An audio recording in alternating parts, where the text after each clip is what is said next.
program, a pilot program that's been in existence for maybe about 5 years now or more, the BC Bound program. It is a day program which pretty much allows a student who has received a score of 2,700 or better to possibly enroll in a 4-year college, as opposed to going the route of 2-year, completing maybe 30 college credits or receiving the associate degree and then transferring to the 4-year to receive their bachelor's. The concern that a lot of the colleges on the senior level have are that the high school equivalency is a compressed version of 4 years of high school. And as Ms. Bax had indicated, some students did not, well, most of the students did not complete the high school diploma. And as a result of not doing so, we still ask students who are preparing for the high school equivalency to submit their high school transcript, regardless of how many years it has been and when they stopped. This submission, okay, of the transcript will show us what the student might have possibly completed, specifically in the English and also the math. And this in the past and currently is in fact used to determine a student's readiness to take college level courses or if they will need some assistance.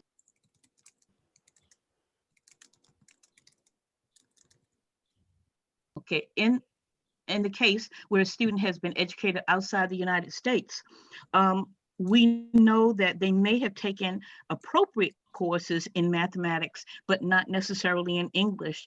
And the central office will process the applications in accordance with what the college is looking for. And based on that, the college will determine the students' readiness to be admitted into these corequisites, or either CLIP, or either the CUNY Start or the Mass Start program. There was a question that was asked about the financial aid, where if a student did in fact receive a degree from their country, specifically a bachelor's, they will not be eligible for the Pell Grant, because the Pell Grant is primarily for a first-time college student who has not received a bachelor's. So whether they received it in the US or outside of the US, Pell will not be available to that student. They may in fact apply for TAP, however, the Tuition Assistance Program, provided they meet the income guidelines and also the residency guidelines set by New York State. There was a question about direct admit. That will primarily operate, you know, as usual, even though we're in the COVID stage. It happened last summer as well, during the height of it. When the central office closes the processing for the upcoming semester, there are a substantial amount of colleges that will still be admitting students. And that students whose applications are in fact complete, or who decide that, yes, I would like to apply right now, the colleges do in fact have access to those files, and they can in fact notify the students directly to let them know that they are offering them a decision. But students will have to fill out their application, pay their application fee, and submit the required documents. So even though our deadline date for the fall term has passed, it was February 1st, we are still processing applications for that semester. And you will find that some colleges will be accepting students up until the first day of classes. So a student can actually reach out to the college, or the college will in fact be contacting them directly, you know, upon review of the credentials that the student has in fact submitted. I shared also a list of scholarships specifically for undocumented students, because as we know, they will not be eligible for any federal grants. However, I did indicate in the financial aid presentation that students should in fact go to the Higher Education Services Corp website to determine if they are eligible for the DREAM Act. And if that is in fact the case, they may be eligible for TAP and other scholarships that are under the state aid.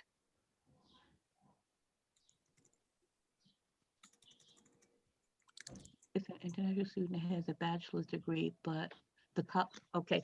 There was a question about, I think I just kind of like saw it really quick. If a student has a bachelor's degree from their country, but the university does not acknowledge it being equivalent, and ask a student to continue on, the federal government will ask the question, do you have a bachelor's? And whether the college does acknowledge or does not acknowledge it as an equivalent to the university, leaves the federal government to say that no, the student will not be eligible because they do in fact have a bachelor's. So it's unfortunate. The federal government and admissions will not see eye to eye. They will ask the question specifically, do you have a bachelor's on the FAFSA application form? And the student will have to respond in kind. Let's see. If the student has a bachelor's degree, okay, and wants to pursue a second bachelor's, then then the answer would still be no, because they already have a bachelor's degree.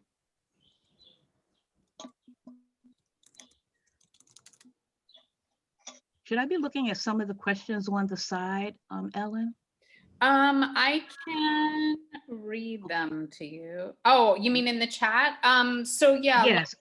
You know what I think would be helpful actually is if you sort of like start from the beginning. So a student comes from another country and they Yes. apply to CUNY. Can you just kind of like slowly walk through that process? Sure, absolutely.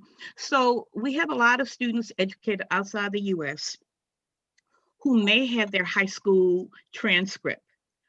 Yeah, and let me start with that. They may in fact have their high school transcript and all of the documentation that would possibly make them eligible. However, a lot of the students, with their secondary school documents have been told that it's not worth anything in the United States. And as a result, they will in turn enroll in high school equivalency programs. A number of individuals will in fact, at my request, they will submit their credentials.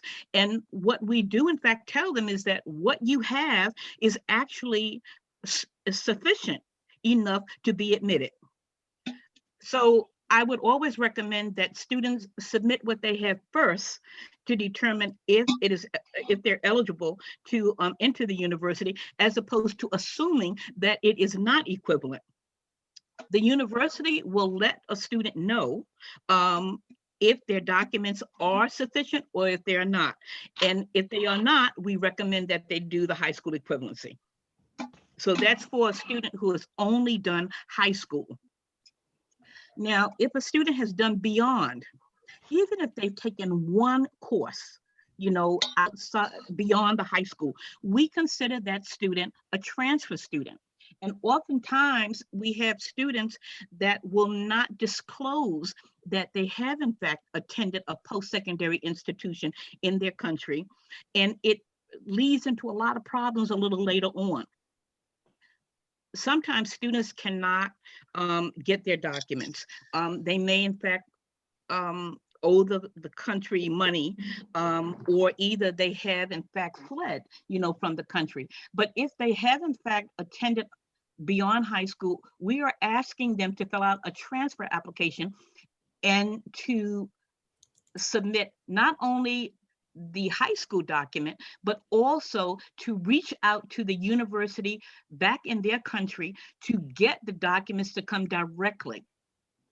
the university will accept a student copy of the secondary school documents, but we want to receive the post-secondary documents directly from the institution, so that the institution is telling us that this is in fact the official document. This is what the student has actually done. Now, assuming that everything is normal, the student will apply appropriately. They will submit their high school transcript along with their in the original language, and also the translation. They will apply, pay the application fee. They will select 6 choices if they are applying as a freshman. The university will review their credentials and will send recommendations to the colleges that they have placed on their application to determine eligibility. The college will then reach out to the student to offer them the acceptance. On the hand of the transfer student, we are asking them to fill out the application, pay the application fee. They have 4 choices on their application. We are asking them to submit copies in the original language and an English translation of their high school document, but we want the university document or documents sent directly from the institution abroad directly to CUNY.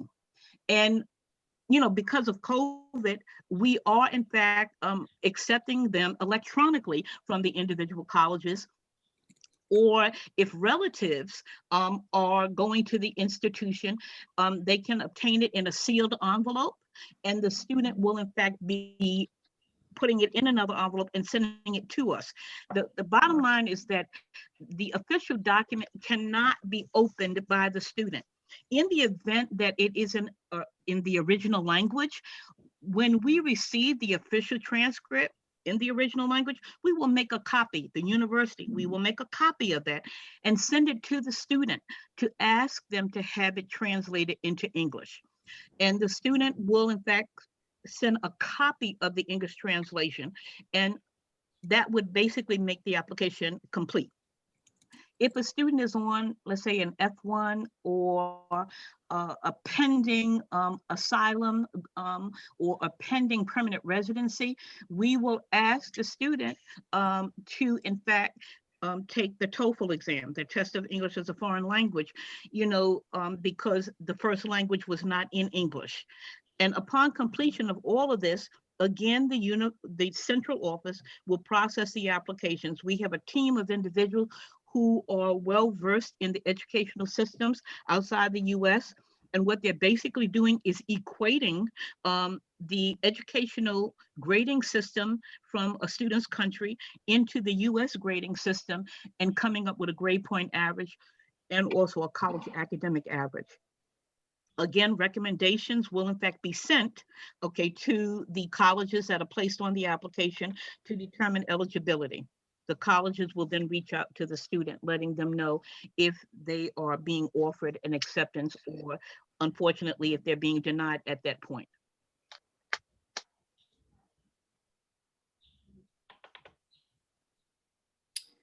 Okay. Okay. There was someone that says there are situations where students open their sealed envelopes and are unable to get another sealed envelope from their country. Yeah, So what would happen in that situation? So, it's unfortunate.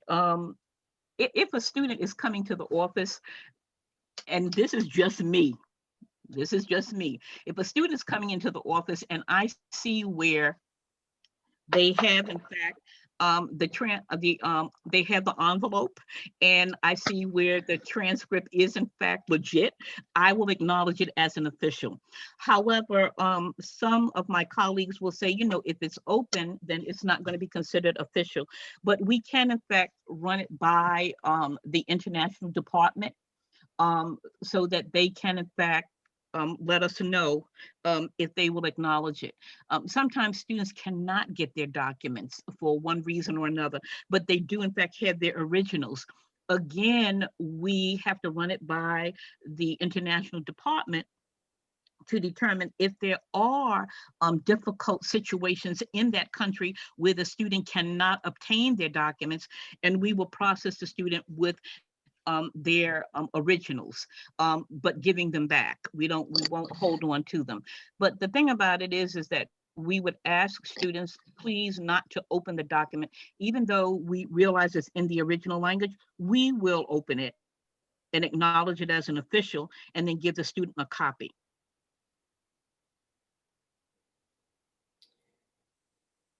Okay. So there was a question about the TOEFL. So if a student is on an F1 visa, if they are refugee pending or permanent residency pending, we would in fact ask them for the TOEFL, only because we don't necessarily know if it's going to be granted.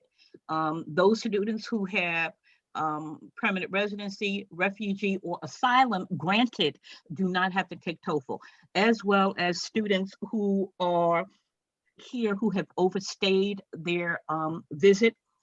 Those students who may have come on a B1 or B2, if they are here 1 year beyond the expiration of the visa, they will not be required to take TOEFL either.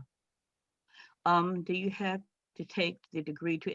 Okay, so here's the thing with the evaluations, because so many students will spend a substantial amount of money having their documents evaluated. The university will do the evaluation for the students. We will do that free of charge. But we do in fact realize that students do in fact want to have their evaluations done. The university has approved sites, and unfortunately, West on the undergraduate level is not one of them. The question was asked, do undocumented students have to take TOEFL? The answer would be no for that if they have in fact been here, beyond the 1 year. Okay, you have to take, okay, so let the university do the evaluation for the student. Okay, it says some students obtain 2 copies of post-secondary credentials, one sealed envelope and the other for themselves. Yes, absolutely they do. So can they expedite the translation? Yes. If a student has 2 documents, they're giving us one official in a sealed envelope, we will acknowledge it as the official. And yes, they can in fact take the second one and have it translated. And they have in their possession an original.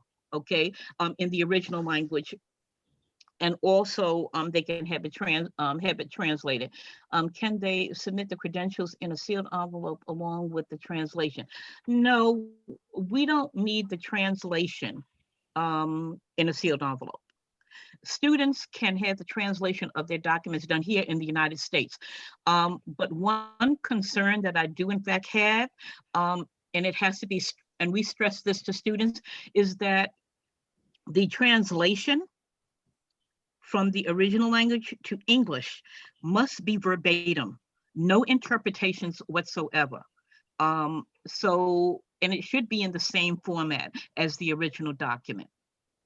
So they can submit the sealed envelope with their official document, showing the courses that they've taken and the grades that they've received, and we'll acknowledge that as the official. But the translation that they have made from their second copy, okay, can in fact be submitted to us.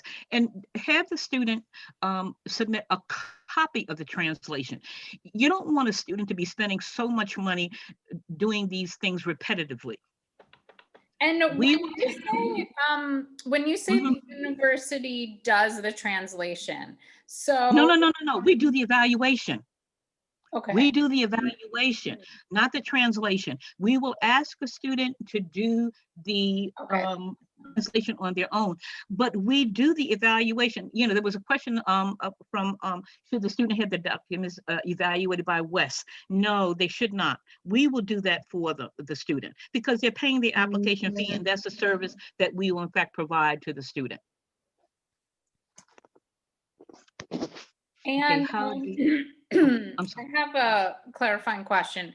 So did you say that their high school transcript can be a copy, but if they've done university credits, it needs to be an official sealed transcript from the College. from the university. Yes, ma'am, that is correct. Let's see, how do colleges determine which students go to co-requisite? Again, that's at the discretion of the college. Unfortunately, the admissions office, we can just do the calculation of their grades and the courses that they have in fact taken, and then we send those recommendations to the college. The college will in fact determine, based on what we've submitted to them, they will determine how the student will in fact be placed.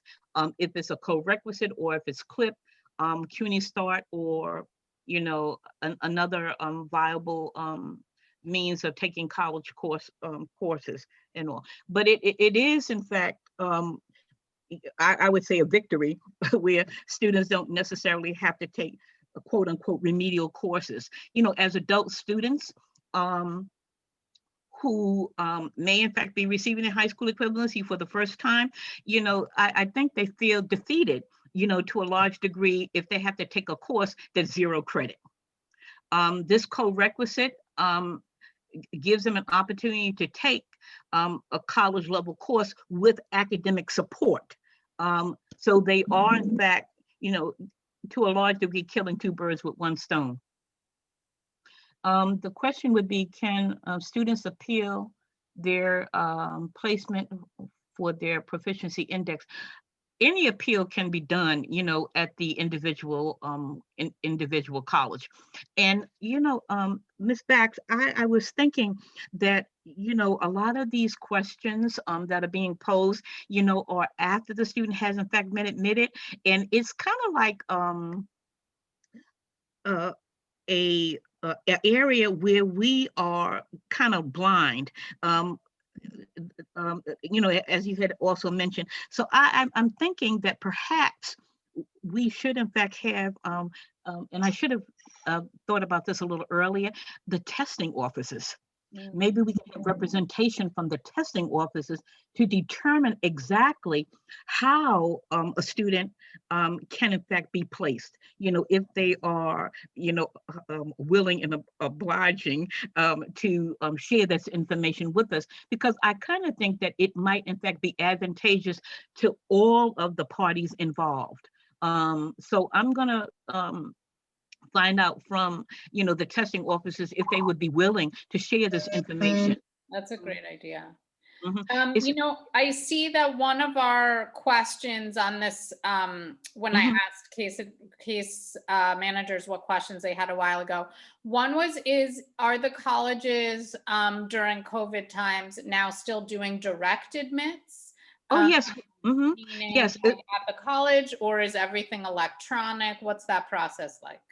So the thing about it is that after the central office closes the processing for students, but the colleges are still accepting applications, the direct admit, we will have on our CUNY website, we will have a listing of all of those schools that are still accepting applications on a direct admit basis. And what the student will in fact do, if they have in fact done so already, or if they have not, fill out the application, pay the fees, submit their documents, and reach out to the colleges that are still accepting applicants. Or if the student's application is completed after the fact, these colleges have access to the files. And so they can in fact reach out to the schools, to the student, to let them know that they are in fact offering them an acceptance. And yes, all of this is done electronically. Okay. And Roberto had a question about. Oh, about repeating. Okay, could you repeat what you said about submitting copies of the translation? Okay, so if a student has a document in the original language, let's just say hypothetically secondary. If they have the secondary documents, and let's say it's in French or it's in Spanish or it's in Arabic, the student can take the original document. And what I would in fact recommend is that perhaps they make a copy of the original document and give it to a translator. who can translate from that language into English. And upon receipt of that, they need to make a copy of it and they can send it to us, to CUNY, so that this way we have the original language and the English translation. That's the secondary document. In the case where it is a post-secondary, a university or a college document, the student, if they obtain 2 copies, one official university document in the original language should be sent to us. The second one that they have, they can open that and they can take that also to the translator, who can translate it from the original language to an English translation. And they can submit a copy of that English translation, holding on to the original. Okay, all right. Are you talking about ESL students with high school equivalency diploma? So can you elaborate a little bit? Are you talking about ESL students with high school equivalency diplomas? I'm talking about anyone who has, really anyone. We have some students, ESL students, who do in fact take the high school equivalency in English. Yeah, so I think that if there's a student who did some high school in another country, but let's say maybe they didn't finish, and then they earned a high school equivalency diploma here, then that's all they would need. They wouldn't really need the transcript. No, they would not. If they earned a high school equivalency diploma. You're absolutely right. Okay, I didn't understand, the question per se, but yeah, but let's say, like Ms. Back indicated, if they started and they did not finish, okay, because they can't submit proof of graduation from their country, if they take the high school equivalency, that's all they need, the scores and diploma. Please also bear in mind that when the student gets their high school equivalency scores and diploma, they should make several copies and put the original in a safe place. In some cases, students, in their haste to apply, they send us the original documents. Okay, and if we don't catch it right away, because we're processing so much paper, we may in fact, after scanning it, discard. And the student would have to contact Albany to get a duplicate at a fee.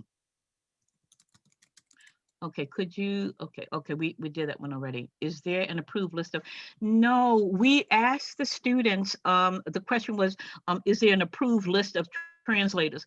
No, we allow the student the option of finding a translator who will do the translation from the original language to an English translation at a reasonable price, okay? And they in turn can submit that copy to us. Okay, so the question I'm looking above, it says, if the institution abroad are only issuing transcripts digitally, will they be accepted? Yes, if it's coming specifically from the institution. So it cannot come from a third party, okay? We will in fact acknowledge electronic transcripts, but it must come directly from the institution. Okay. Okay, could you read it? Okay, is there a proof list? Okay, on the website it states that CUNY only accept. What is the part? Okay, I'm trying to sit down here and figure out what the what this next one is. Okay, on the website, it states that CUNY only accepts official translations. No, well, here's the thing. The translation, okay, is coming from an approved translator. So here, let's say if I, it's coming from a company that basically does translations. That's official. What cannot be submitted to us are relatives of the student doing the translation, the student doing the translation. An official translation can actually come from you as a case manager if you speak that language and you are actually translating it on behalf of the student on your letterhead. because it is clearly indicating to us that you are proficient in the language and you are in fact doing the translation and submitting it to us. That we would consider official. It's coming from someone who knows the language and is in fact translating it from the original language to an English translation, on their letterhead and submitting it to us.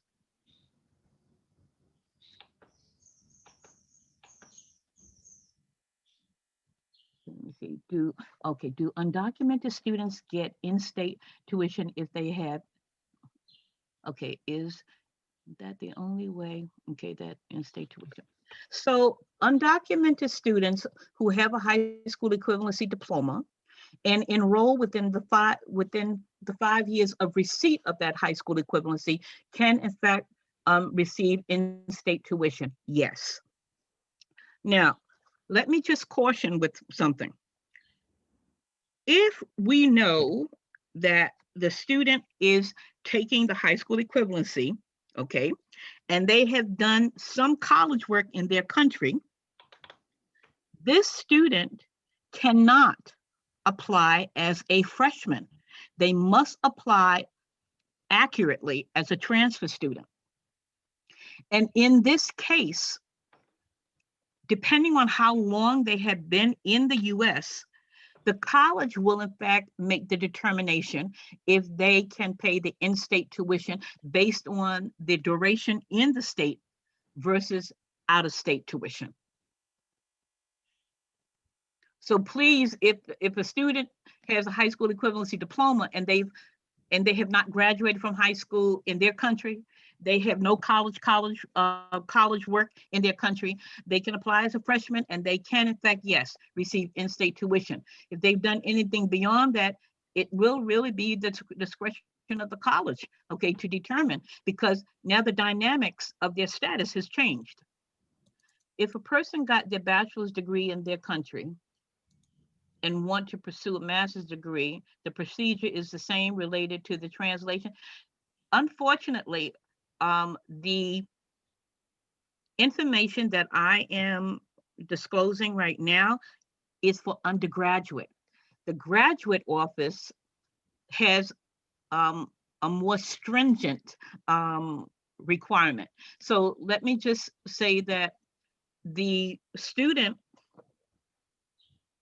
will in fact have to get their documents from their country, and have it sent directly to the institution. The translation, some of our colleges on the graduate level will request evaluations from certain evaluators, and also they may in fact want the documents to be translated from, give me 1 minute. All right. Great. Okay, hold on. That master's degree procedure is the same related to the translation. Yes. Okay, so let me just step back a bit. So the master's program will in fact require official documents, and they may, because they don't have a team of individuals to do the evaluation, they may ask the student to have an outside firm or office do the evaluation for them. But yes, the translation is okay. The translation can in fact be done and submitted to the graduate office.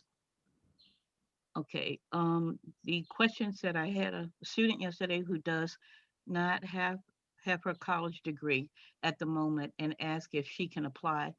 No, she cannot apply as a freshman in a private college for a semester or two until she gets her degree to apply to CUNY. Is this accepted? So, so she has a college degree from her country, if I'm reading this correctly. Does not have her college degree at the moment, and ask if she can apply as a freshman in a private. Okay, so here's the thing. If she does not have her college degree from her country, why would she be applying at a private school as a freshman when in fact the private school could take a look at her credentials to determine how many of those credits they will accept, and how many she would have to do at that private college before getting her degree. I'm sorry, can I rephrase the question? Okay. So the student has a bachelor degree, but she doesn't have her degree at the moment, and she doesn't want to wait because it looks like she's going to take some time to get her degree. So she was asking, the transcript, is that what you mean? Like she completed coursework, but she doesn't have the transcript? Yeah, she already has a bachelor degree from her country, but she doesn't have her transcript or her college degree now, and she wants to apply to college.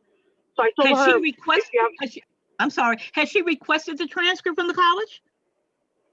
From her country? Yes. So in other countries, it's hard to request. Some of the family members have to go to the college and request it. What country? It's not easy. What country? She was from Haiti. Okay, so here's the thing.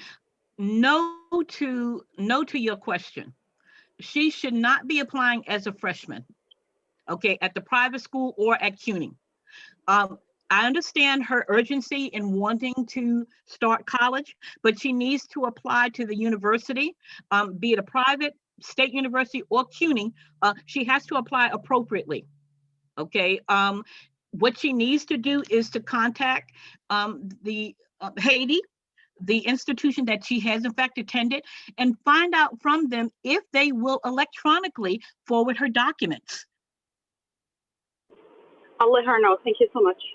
Okay.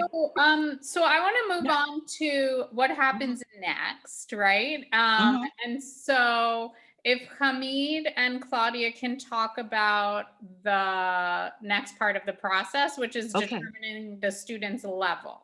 Okay. So let me make sure you're not muted.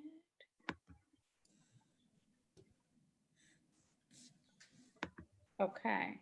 Claudia, you want to start or? Yes, go ahead. You can start, Hamid. Yeah.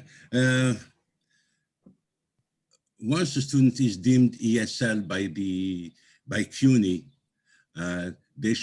they are invited to take what they call the ESL Diagnostic, which is like the solution now during pandemic times that replaced the CATW, which stands for the CUNY Assessment Test in Writing. Any student who spent more than 6 months in high school in a country where English is not the primary language will be invited. Any student from the Learning Center probably who took English courses here or in CLIP will be invited to take the ESL Diagnostic. Actually, what does that consist of? Let me talk about the process first. Once the application is complete and the student is identified as ESL, he or she will receive an invitation to take the ESLD from the CUNY central office, from the CUNY testing office. And they will receive an email with the hyperlink inviting them to take the test within 7 days. Students must make sure that the email that they put on their application is active. Sometimes what they do is they forget about that email, and CUNY will send the email only to the thing in the application form. What students are asked to complete, actually an assessment as soon as possible as they receive the hyperlink, and they're allowed to submit only one essay response. They're asked also to submit it as soon as possible to make sure that they are placed and advised in time for registration. And the placement will be determined actually by ESL and English faculty who will review the test. There is no grade on the test except a recommendation for placement. The ESLD comprises 2 sections. One section is actually a reading passage at the 9th or 10th grade reading level, 10th grade reading level, about 300 or 400 words long. And it asks the students to explain what the main point is, to agree or disagree with the author's main point, and to support their opinion with things that they read about, that they saw on TV, on social media, or whatsoever. Once they do that, they have to submit the test. They have 90 minutes to write the essay. If they have not finished in writing the essay in 90 minutes, they are taken to a second section. The second section consists of 6 questions. And basically, it gives us an opportunity to have a good profile of the student. It's basically a self-assessment part. The students are asked to say whether they felt comfortable with the reading, whether they used a dictionary when they were dealing with the reading, and whether how many years they spent, in a learning center or in CLIP or in any other, let's say, program, and whether they think they are proficient enough to participate in the freshman composition class in college. That's basically the whole process that I'm going to tell you one thing about the ESLD. Again, it's not graded unless, like the CAW. The CAW used to, if you scored 56 on the CAW, then you can go straight to freshman composition. This one is not graded. It's just a recommendation based on a review by ESL and English faculty. And once we read it, we determine whether the student should go to CLIP, to an ESL credit program, or to a CUNY Start, or to freshman composition, or to a corequisite class.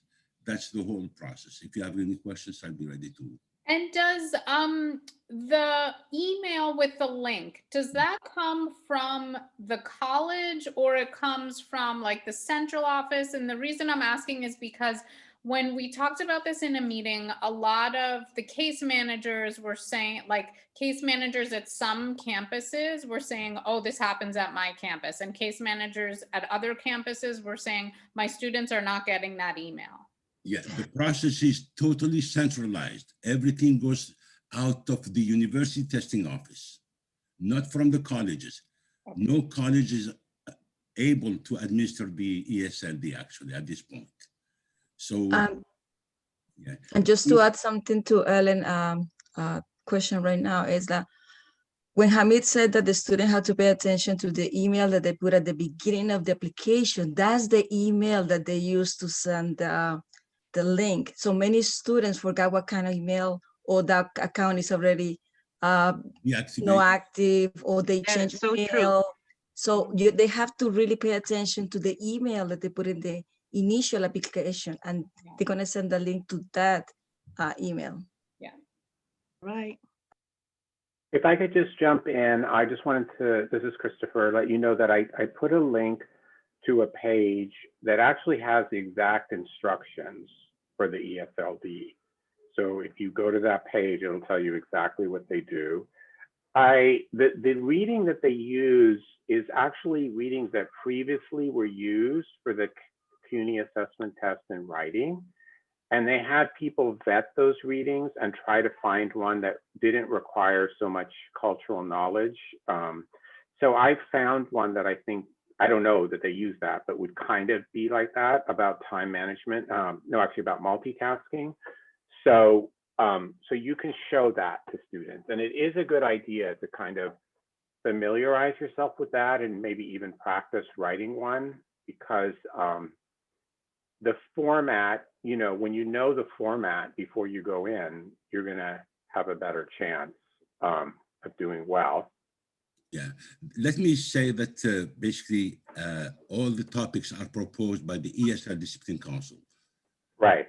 And they are deemed culturally neutral and unbiased towards the ELL students. That's one thing. Right. Yeah. The other thing that I noticed is that, and I reviewed, I'm the reviewer at your college, is that the students tend to place much higher than what their proficiency levels are. I found more students placing in English composition. Why? I believe because the test is not monitored. and They nobody could be finding sources somewhere. You're not supposed to, nobody can but prevent, maybe the kid, the high school student, the kid here, being able to help with or reviewing and that's an issue that we have to deal with. yeah, that's a point I'd want to make to anyone who's advising these students, that it's not really a good idea to like fake your proficiency in that way. It really isn't, because you have to have the student think about their long-term objective. Okay, Yeah. I know people are in a rush. Their long-term objective is to improve their life, and they're going to improve their life if they get a college degree. Mhm. Okay, getting into freshman composition is not going to improve their life. Okay, and if you're not ready for freshman composition, that means that you may fail that class, or even if you squeak by, you're not really learning the skills that you're going to need in all the other classes. I mean, frankly, this is very different than math, because someone can kind of just get through a math and never really take a math class again. But there's really no discipline where you're not going to have to write. So that's something I really would stress, that we have the CUNY Language Immersion Program, which is almost a free program. Okay, so the student really doesn't have to use their financial aid. They could go to the CUNY Language Immersion Program for a year or less, and they'll really have the skills then when they go to freshman comp that then they'll be successful in college. It's like a foundation, right? I mean, we say this to students over and over again, but it really, really is critical, because no matter how hard someone works, if their language level is not at the point where they need to be, they're just not going to succeed in college. And that's really going to really use their financial aid. And So I it's just wanted to mention yeah, that. I think it's really important that they take the time up front, Yeah. make sure their skills are what they need to be, so that they can succeed in all of their colleges. Because, like Christopher is saying, like if they have trouble with Comp 101, English 101, they're going to have trouble with all of their classes. So I think the 2 points are like, be honest when you take the test and check your email. Exactly. Yes. Yeah, I mean, you want to be prepared for the test so you're not underscored. If you really have the ability, you don't want like just the format of the test to trip you up, but you don't want to have people help you. You want to say, have an actual evaluation. Another point I wanted to make, which is not really going to be told to you by any college, but this is an important point. When we say the student is placed somewhere, okay, that simply means that the ESL department usually is looking at the student's ESLD and deciding what level of ESL course or clip would be appropriate for them, right? However, the ESL department, frankly, has an interest in placing students in ESL class rather than recommending clip often. And even if the student is at an intermediate level and there's a course offered at an intermediate level at the college, they do have the option of taking clip. Okay, so you're not going to read this anywhere. So I would really suggest telling the students this. This is what's going to happen. For people who are not as familiar, can you describe clip and how it differs from the ESL? Sure. Okay, so there's two ways if the student doesn't reach, they read the ESLD and they either place them in freshman comp, maybe a co-requisite, or they're not in that, right? So then there's two options for the student. They could take an ESL course on the campus, which is usually like 3 to 6 hours of instruction. They will use their financial aid to pay for that course, even though they're not getting credit. And so at some point later, they'll run out of financial aid because they'll still need to take their credit courses, right? And they use some of that financial aid for their non-credit course. Okay, so the difference with CLIP is that in CLIP, it is 25 hours a week of instruction, okay? 5 hours a day, either evening or during the day. So it is an intensive program, which is frankly what everyone who has money does who comes to the United States. They go to an intensive program. That's what people who have money do. They go to the Hunter ILI, they go to Columbia ALP because they know that's really what's going to get them, you know, to the highest level of proficiency. So they can stay in CLIP for 1, 2, or 3 semesters. It's 25 hours. It's really focused on academic reading and writing, but there's a lot more speaking and listening happening, of course, because they're in the class 25 hours a week. So they develop their 4 skills much better, and they're much more prepared for college. CLIP doesn't use financial aid. The fee per semester is modest. Something, I think the highest fee is something like $165 for the longest semester. 180. 180. 180. For a Okay. long cycle, 180. 75 for a short cycle. Yeah, so it's modest. And so the difference is that, you know, it's an intensive instruction basically, and it's 25 hours a week. So almost everyone is going to do better in that kind of situation, just simply because they have more time on task. The only situation where CLIP wouldn't really be a good option would be if the student is at a really high level and they just need a little bit of help to pass the test, right? And then it might make sense. And if they don't really have, let's say, time right now to take a 5-hour program, and they do have time to take a 3-hour program, in that situation, I would say that this is the situation. They're going to go to some colleges, and that college is going to place them in an ESL course and say that CLIP is not an option for them, okay? And in fact, at some colleges, if they go to that CLIP program, and I'm not going to say necessarily which college, the CLIP program will say, we cannot accept you, okay? Because they're basically under the power of the ESL department, okay? So this is what I recommend you tell a student. If you want to go to CLIP and your particular college is saying that you can't, okay, go to clip.cuny.edu. Choose a site. Clip.cuny.edu. Go find another CLIP site that is near you. Call that CLIP site, and you can take the program there, and you can still return to the same college you went to. CLIP, you don't have to go to the same CLIP site as the campus you're going to go to. It's really not related. You know, you've been accepted. It's a non-degree program. And so, right, it's a non-degree program. So you can do it anywhere, and then you've already been accepted to that college, and then wherever CLIP you're at, they'll give you the documents that then will allow you to reapply. So it's really, I'm telling you this because you're not going to read it anywhere. And it's sort of unofficial policy that even though CLIP is an option that the student has, it will not be presented to them as that at many colleges.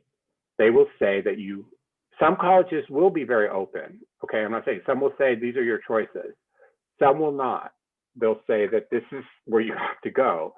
And then they really won't be able to go to the CLIP program there because the ESL department will find out, and they'll be, you know, it's just the politics of the local university. But they just need to go to another CLIP site then and call them and say, this is my problem, and they will be accepted there. So I want to make that, you know, let you all know that, and let your students really understand that. I feel it's very unjust that students are being given, you know, simply untrue information about their options. So it's important that you arm them with that knowledge.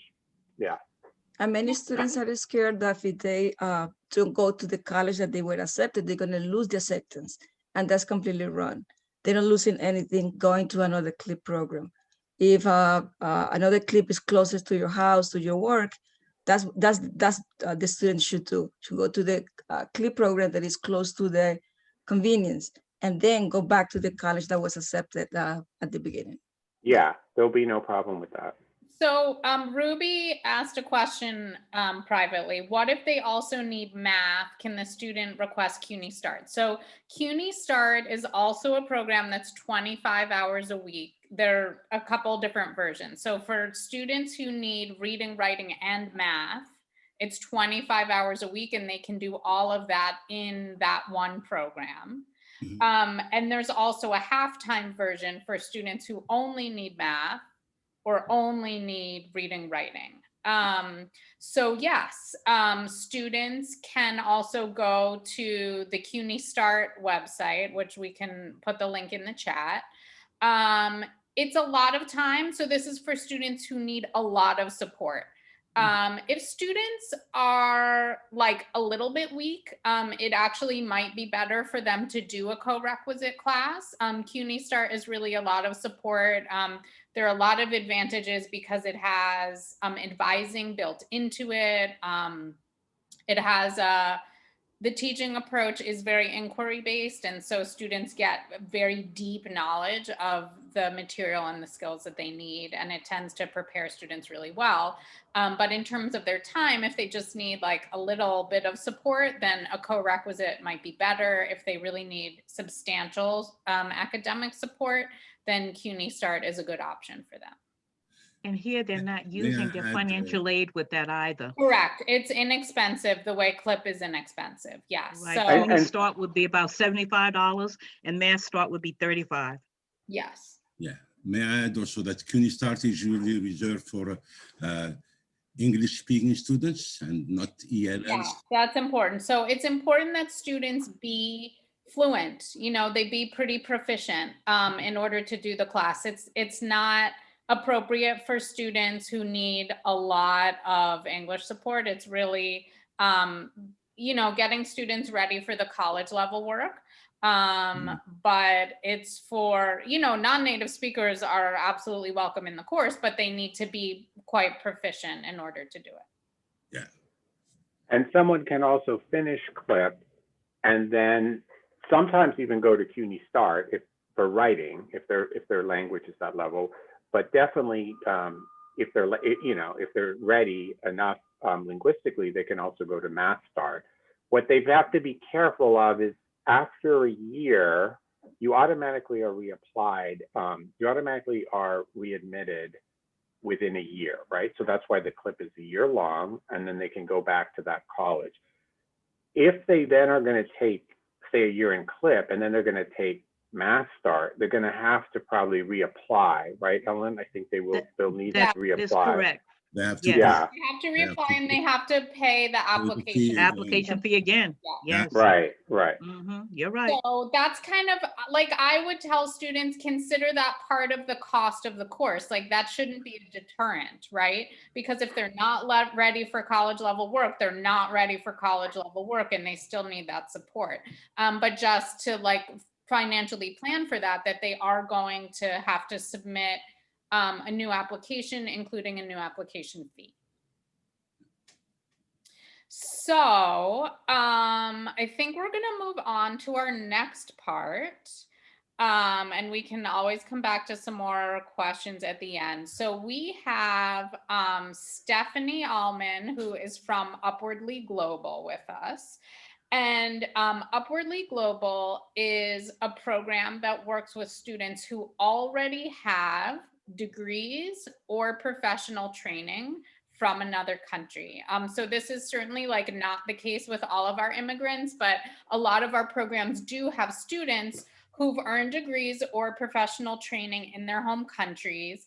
And some of them, you know, think that they need to start over with the degree, which may or may not be true. And so Upwardly Global has professionals who work in various industry sectors who have kind of up to the minute information about what students need to do, whether they actually do need to get the degree or if there are other pathways that they can enter.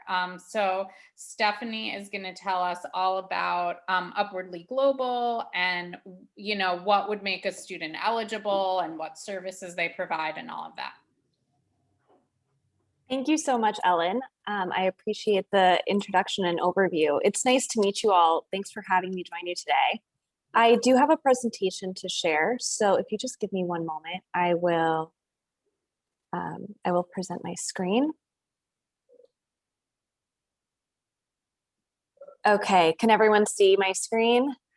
Yeah. Great, thumbs up. Okay, so I'll just start with introducing myself. Thank you again, Ellen, for opening that up. I am the New York Program Director for Upwardly Global. I actually just started at Upwardly Global in February, but really have slid right into my position because prior to being a part of Upwardly Global, I was an employer partner of Upwardly Global. So we'll talk a little bit about that as part of the offerings too, and the employer partner program that we have. I'm glad to be here and so glad to meet you all. To set the context of why we do the work that we do, before going into what exactly we do to solve it, in the US, and this is data that was pulled before the pandemic, there were 2 million skilled immigrants and refugees that were either or underemployed. So we're on a mission to work to lift those folks into positions and help them to navigate the US job search so that they're working in jobs that match the skill set and education that they bring. Some of the barriers and challenges that we work to address and that we've recognized from the job seekers that we're working with, and I'm sure that you all are very familiar with this as well. It's need for job search strategy and support. There's English language proficiency challenges. A huge one being lack of network, lack of licenses and certifications that may be specific to US credentialing needs. Gaps in resumes tends to also be a barrier for many. When recruiters are looking at resumes, they may wonder why someone hasn't been working for the last year or 6 months. So we work with job seekers on addressing that.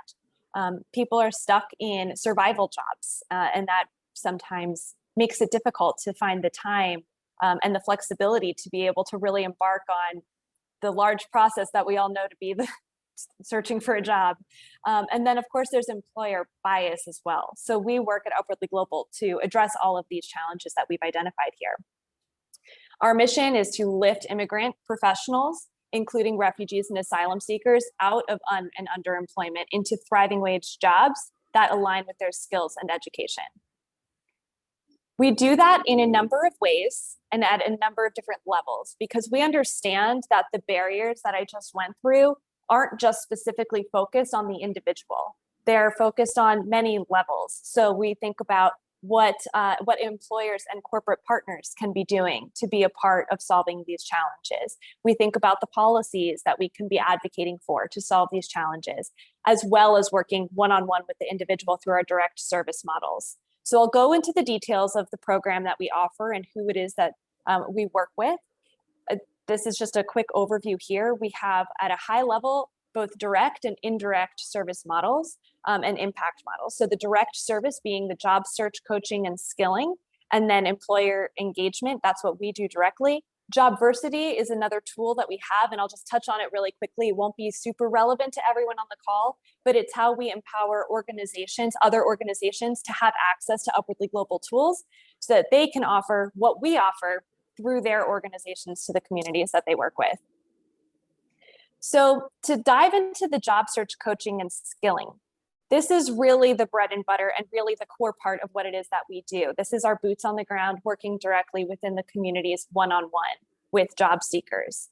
Who this is for is, I'll go through the eligibility requirements first, is those who are work authorized. We work with immigrants and refugees who are work authorized. We have a list of visas on our website that we accept that meet all of those credentials there. The folks that we work with also have a degree or some level of professional skilling training. So I'll back up and say we look at every individual individually. We know that everybody's story is different and everyone's journey is different, and we respect that. We really work to look at each case to see whether this is an individual that we should be working with through Upwardly Global that could really benefit from what it is that we offer and the expertise that we have. So if you do have any questions around eligibility criteria for anyone in your network, any of your students, feel free to reach out to me and I can talk to you about that one-on-one. Happy to do that. So when I say have a degree, it is flexible. So we say have a degree, but also understand that, for example, those who are software developers, now they're not getting 4-year degrees to become software developers. They are going to a boot camp. And so we look at folks who may be software developers with boot camp credentials and then maybe a year or two of experience to really, have that really meet that criteria that we're looking for as far as having high skilled professionals that are in our job seeker pool.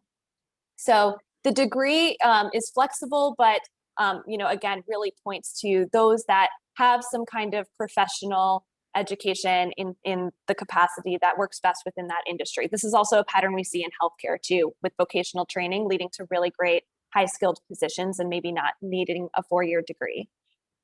We also work with people who have lived in the US, and I forgot the word US there, but have lived in the US for 7 years or less.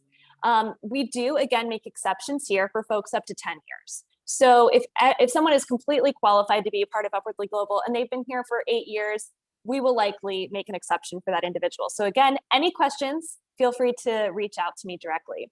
And then the last being English proficiency. So we're looking for people who would be comfortable navigating an interview process and navigating the US job market with the level of English that they have. So we do have a quick English assessment before folks are accepted into our program, and that's very telling and helpful.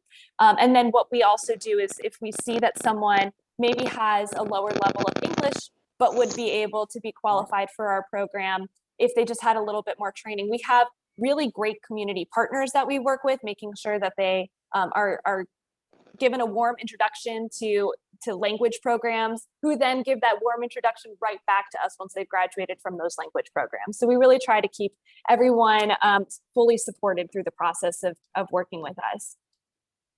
The key areas of the job search coaching and skilling start with virtual soft skills training. So once someone is accepted, they are given access to an online portal, and that online portal has virtual training programs. It's a few hours of virtual training, and it really just sets the foundation for navigating the US job search. So it's really the fundamentals for resume writing, the fundamentals for interviewing and negotiating and networking. And then what that does is it lays that foundation for personal coaching. So we then assign everyone a personal job coach, and that job coach will work with the job seekers one-on-one and help them through building out their full resume, applying for jobs that match their skill set, and developing their career plan mapping. Some folks, are trying to figure out how to translate their past experience to the job market here in the US. And our job coaches are industry specific, so they really have expertise, and we'll talk about the industries that we have expertise in a minute, but they really have expertise in these areas to know what the technical needs are for the individuals that are navigating their job search here. And we'll work with them with as much time as they need and have capacity for to really support everyone one-on-one in this self-paced program. And then once ready to start applying and start networking, we leverage our community of employer partners, of volunteers and mentors, and we ensure that everyone has opportunity for professional networking so that they can really then dive into to their job search in meaningful ways and with those warm introductions.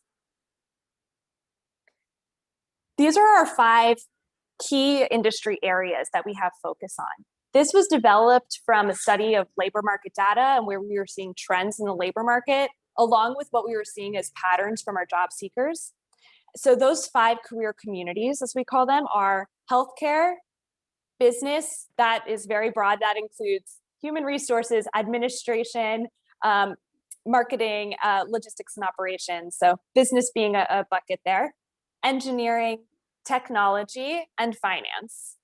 We work with people with any background. I just met someone with a background in Turkish literature, and she's part of our program. So we really do work with anyone.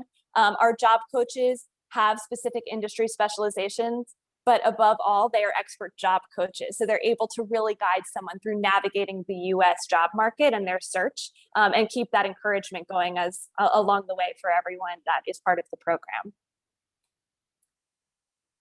The employer engagement piece is a really important piece for us because we, as I mentioned, understand that there's many layers to the barriers that we've identified for immigrants and refugees that are navigating the US job search.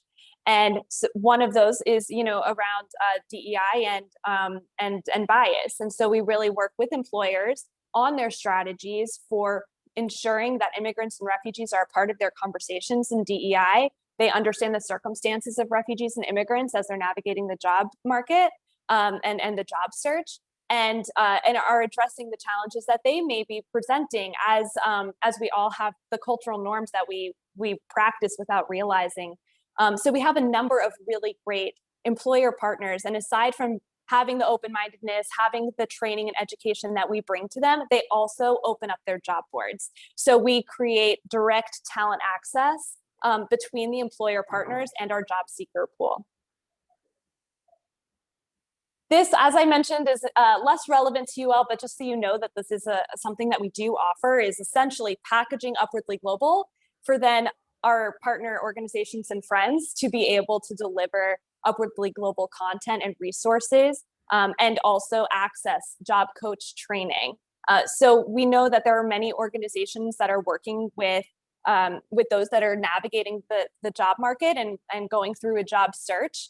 And our tools are specifically meant to be training and working in service of those who are refugees and immigrants. So job coaches being able to bring a little bit more of that knowledge that's particular to this community into their job coaching strategies. And then for job seekers, able to also access these tools too. This is a high level of our impact. We've placed over 7,000 skilled immigrant and refugee professionals to date. We place about 1,000 a year. We see immense income gains. Again, many are either un or underemployed when they come to us. And then I just wanted to touch on one program that we have upcoming. It's a new one, and you all are actually the first to hear about it. But we have a number of programs like this as well. So once people are part of Upwardly Global, and once they're in our job seeker pool, and once their job coaches have helped them in developing what their career plan map looks like and what credentials they may need, we have opportunities for skilling. And so this is an example of a skilling program that we have that's upcoming. It's a project management program, and it is a course that has both project management fundamentals as well as CAPM project management certification exam preparation. It's free, as is all of our other services, and then we also are paying for the CAPM exam, so there's no exam fees as well. So that starts on May 24th. That includes, of course, Upwardly Global's job coaching, and then on top of that, once people are in our program, then they can apply to be part of this project management cohort. So that's quick approaching. I wanted to let you know about it because if you have anyone in mind who's interested, please email me. We're going to have info sessions next week. So I'll just want to have you on the list to make sure that once those info sessions are scheduled, you can know about them. My email is stephanie@upwardlyglobal.org. Oh, I'm sorry. What would be like a profile of someone who would take this course? So someone who is maybe looking to get into IT, or is in IT and is looking to specifically look to be a project manager. So this is really just, I would say this is a specific career path, but it's also very broad in that there are a number of industries that are looking for project managers in this moment. We really see this as a differentiator. And then the CAPM certification is a nationally recognized project management certification. Okay. So are there any questions? Oh, sorry, you're not finished. No, that's okay. This is actually the last slide. I encourage you all, if you know anyone, any students, any friends also that could benefit from the resources that we offer at Upwardly Global, please have them apply, and then you can let me know. So I would just suggest, send them the application link that's here, or help them go through the application, and then let me know once they've applied. I'm always happy to invite someone to apply. So if you just want to send me a name and email address, I will send them a warm welcome and introduction to Upwardly Global and encourage them to apply. So that's another option there. Great. So are there any questions about any of this, about Upwardly Global?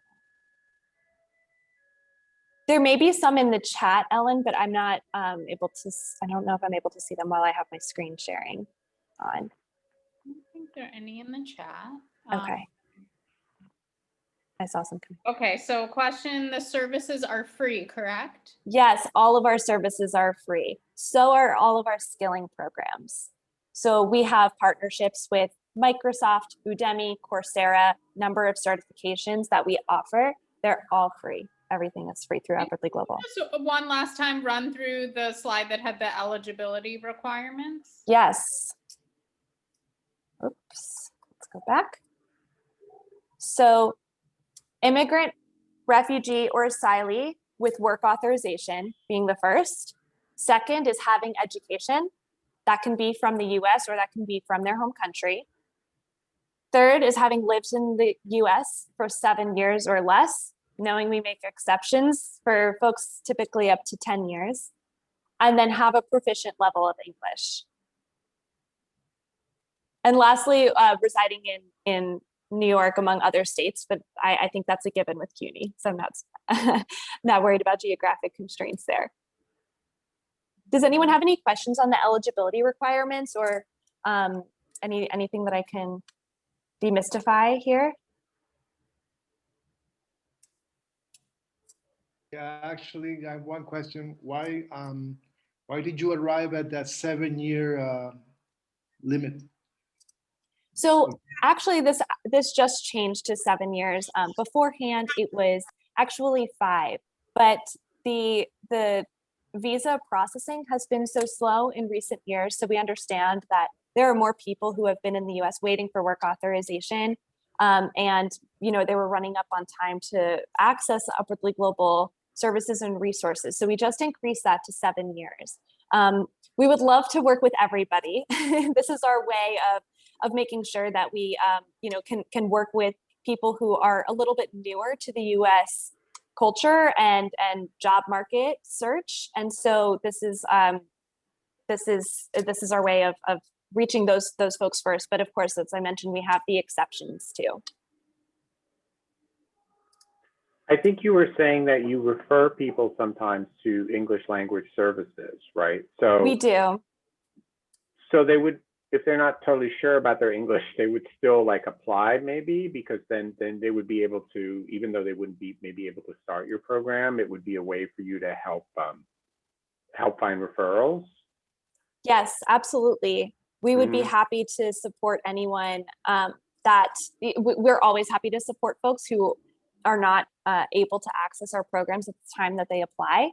We really work to keep those folks within the network, ensure that they have access to other tools. We actually have online tools that they can access. It's what we call the public portal. So typically, depending on why someone is not able to partake in the program, we will then send them resources that are specific to support them. So if someone's been in the US for 15 years and we're not able to support them, we may send them a link to our public portal, which has some of the foundational trainings that we have, just virtual trainings and videos. If someone is not able to partake in the program because they have a lower English level than what we know is feasible for getting hired in the current job market, we will send them or refer them to English language partners, et cetera. So we're always working to make sure that we have full support for everyone that comes through our doors. But in that case, should they email you if they know they don't really meet the criteria totally, or should they apply? Like, should they email you and say, I'm looking for referrals to this, or should they go through the application process anyway, even if they don't totally meet the criteria? That's a great question. If someone's unsure, they can email me. I think that's just a good way for people to feel like they have a personal connection to be able to ask their questions, and I'm happy to be that person. So feel free to share my email address, and I'm happy to either ensure that someone on my team responds or I respond and gets them the information that they're looking for. Okay.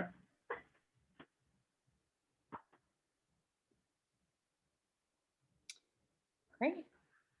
So I put the website in the chat, and so you should definitely check that out. And thank you so much for presenting this information. Thank you for having me. And again, feel free to email me with any questions or share my email address with anyone in your network as well, any of your students. There is a question that came in. It says, can I apply if I've been in the USA for 2 years with the J2 visa? I have a work permit. Go ahead and send me an email and I'll just take a quick look at that. So feel free to just connect with me directly and I can respond to that. Okay, great. But we do have on the website, on the application page here, there is actually a link to the visas that we do allow for within the program. Great. Excellent. Okay, thank you so much. And we're gonna just kind of get back to the questions around admissions, testing, placement. So I know that people had a lot of questions around co-requisites. And what I would say to you is it's really about contacting your college to find out how the co-requisites work at your college, because that really varies by college. So, you know, in some places, the classes, it might be like a math teacher and an English teacher working together in the same class. In some classes, there might be a kind of a supportive class that supports students in the credit class. So the details of like how the co-requisites work is you really need to reach out. I would reach out to the English department and the math department at your college. So are there other questions around admissions, financial aid, scholarships, testing, placement, any of those things? You can unmute yourself or you can write it in the chat.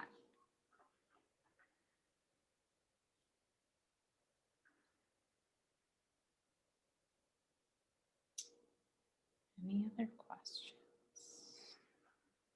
We still have Christopher, Claudia. Hamid has to get off, but I put his email in the chat.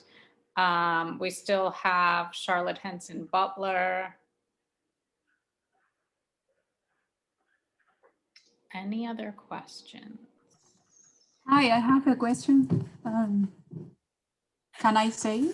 Yeah, go ahead. Yeah, do I understand right, Christopher? The best form to be prepared for the TOEFL test is with this course that he said? No, I wouldn't say that. I mean, I think there's, well, first of all, CLIP is a program for students who are residents, who generally don't have to take the TOEFL. The BMCC CLIP, if you go to clip.cuny.edu, has a program for students who are international students who need to take the TOEFL. So what is the situation that you need to take the TOEFL? Are you on a, what's that visa called? That's in an F1 visa? No, I just want to, so I did a master in Germany in psychology. Okay. In order to be a psychologist here, I have to do a doctorate. Oh, okay. So you're going to need that, yeah, for that program. So I think that, it's not, I mean, it's not, I think there's two things. First of all, in order to be accepted to CLIP, you have to apply to an undergraduate program, whether you're going to end up not doing that or not really the issue, but you have to apply to an undergraduate program. Okay, so that's how you're going to get accepted to CLIP. I would think that, though, it depends on your level of proficiency in writing in that. It could be helpful if your proficiency still needs to develop to a certain point to take the TOEFL. If your proficiency is pretty high, I think a TOEFL preparation program would be better because you're really just trying to pass that test. CLIP is not focused on preparing people for the TOEFL. So that's what I would say. Yeah. So I don't think it would be the best program. Yeah. Oh, thank you so much. Ms. Perez, okay, if I can, in addition to taking TOEFL for the graduate or either doctoral level, they may also ask you to take maybe the GRE, the graduate records exam. So I think maybe a preparation course for both of them might be beneficial. Okay, thank you. Yeah, I think, is it correct that some of the graduate programs require the GRE and some do not? Well, you're breaking up, Ellen. Oh, But yes, sorry. but I was some just of the saying, graduate, my understanding is that Yeah. some of the graduate programs require the GRE and some do not. Is that correct? yes, some of them will and some of them will not. And also, depending on the major, they may ask for the graduate management admissions test if a student is going for, let's say, business area. But if a student's education has in fact been outside the US, they will in fact require TOEFL, on the graduate level for all students. There have been cases where students were permanent residents, but they were educated outside the US and they are still required to take TOEFL because the education outside the US was not in English. So the graduate level will be distinctly different from undergraduate. I think the one case where if you did do some college in the United States and you passed like a freshman composition class, I know someone who in that case didn't need to take the Exempt. TOEFL. Yeah, because they've sort of proven it by doing some class. They don't even have to have a whole degree, but if they've shown that they passed freshman composition, and I know that person didn't need to do it because they had some, proficiency You're right, Mr. proof. You're right, Mr. Davis. You're right.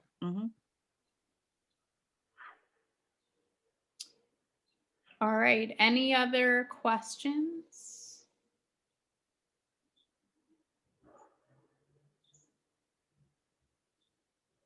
All right. Thank you so much for your participation. Oh, wait, I see it looks like there maybe is a question from Chan Man. Yeah, I'm wondering, you said TOEFL, right? If a TOEFL is take for 10 years before and it's still available for that one, right? Is it TOEFL can expire or didn't expire? Right? Are you asking if a student took TOEFL 10 years ago, if we would still accept it? Yes. Okay, so I don't know about that long of a period, but I do in fact know that if students have in fact taken TOEFL, if it's not current, we will in fact take a look. But are you talking about undergraduate or graduate though? Oh, I think it's not freshman. It's undergraduate. Yeah. A transcript student? I can find out for you, Miss Mann. I can find out for you, okay, what the cutoff would be, if there is any, okay? Okay, thank you. All right. Thank you. Any more questions?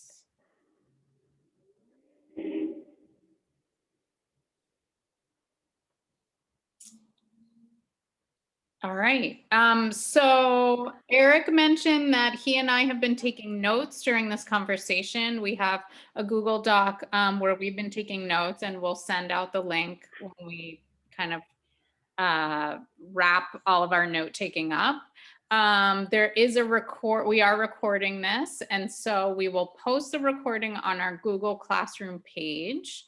If you're not on the Google Classroom page, I believe I put the link in the chat somewhere. Let's see, let me try to do that again. Here it is. Let me put that in the chat. That's the Google Classroom chat, our Google Classroom page where we post the recordings, slide presentations, documents, resources, all of that. So if you click on that link, you can become part of that community, which has several hundred people in it. And that's where you'll find all this information. Yeah. I have one question. Is all testing being conducted remotely now? Or like, for example, for CLIP or for the CAT, are they doing it remotely? The At answer this is yes. point, yeah, at this point, yeah. Okay. Good question. All right. So thank you everyone for joining. And you'll find the information on our Google Classroom page. Have a great day. Thank you, Ellen. Thank you for all the valuable information. Thank you very much. Thank you. Thank you. Thank